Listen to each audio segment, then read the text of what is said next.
কোনো রকম কোনো অভিযোগ ছাড়া যে মানুষটা সারাটা বছর অক্লান্ত পরিশ্রম করে শুধুমাত্র আমাদের একটু হাসি খুশি দেখবে বলে আর আমাদের একটু ভালো রাখবে বলে, বছরে 2টো দিন আমি নিজের কথা ভুলে গিয়ে সেই মানুষটাকে একটু ভালো রাখার চেষ্টা করি। এক তো তার জন্মদিন আর এক হচ্ছে আমাদের ম্যারেজ অ্যানিভার্সারি। মানুষটাকে চিনি 12 বছর হয়ে গেছে। 7 বছরের সম্পর্কের পর বিবাহিত জীবন আমাদের 5 বছর। এই 12 বছরে মানুষটার জীবনের আকাশ পাতাল পরিবর্তন দেখেছি। মানুষটাকে শূন্য থেকে সফল হতে দেখেছি। সত্যি যদি জিজ্ঞেস করো যে তুমি কি করেছো তার জীবনে, সত্যি আমি উত্তর দিতে পারবো না যে আমি কি করেছি। তবে তার পাশে থাকতে পেরেছি, এটাই আমার কাছে অনেক। আর যদি জিজ্ঞেস করো এতগুলো বছরে তার ভালোবাসার কি কোনো পরিবর্তন অনুভব করেছো, তাহলে বলবো প্রতিনিয়ত তার ভালোবাসার এক অগাধ পরিবর্তন আমি অনুভব করি। একটা মেয়েকে বিয়ের পরে কত ভালোবাসা যায় আর কতটা ভালো রাখা যায়, এই মানুষটাকে আমি প্রতিনিয়ত দেখি আর শিখি। শুধু এটুকুই বলতে পারি, প্রতিটা মেয়ের জীবনসঙ্গী যদি এমন হয়, তাহলে বিয়ের পরে মেয়ের মা বাবা মেয়ে কেমন থাকবে সেই চিন্তাটা করাই ছেড়ে দেবে। যাই হোক, তাকে নিয়ে যদি বলা শুরু করি তাহলে রাত ফুরিয়ে দিন হয়ে যাবে, তাও কিন্তু আমার তাকে নিয়ে মনের কথা বলা শেষই হবে না। আজকের এই ছোট্ট আয়োজন তাকে একটু খুশি করার জন্য। আয়োজন ছোট হলেও উপলক্ষ কিন্তু অনেক বড়। শুভ দিনে একটু মিষ্টিমুখ হবে না সেটা তো হতেই পারে না।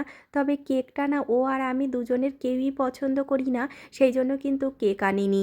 কেক আনার পরে যতবারই কেক এনেছি ততবারই সেটা হয় নষ্ট হয়েছে, না হলে টানাটানি করে খেতে হয়েছে।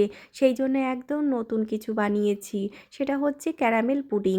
জানি না কেমন খেয়ে বলবে, তবে অনেকটা ভালোবাসা নিয়ে বানিয়েছি। আর যেটাই ভালোবেসে বানাই না ও খুব তৃপ্তি করে খায়।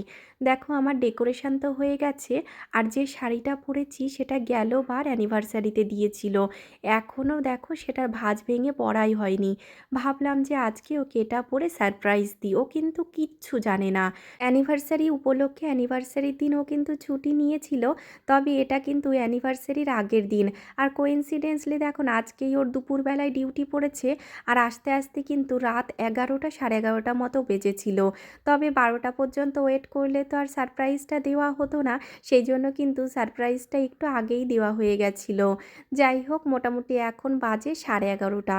আর সমস্ত কিছু নিয়ে আমি যতটা না আনন্দ করি, দেখো না ছোট্ট ছানাটার কাণ্ডটা শুধু দেখবে।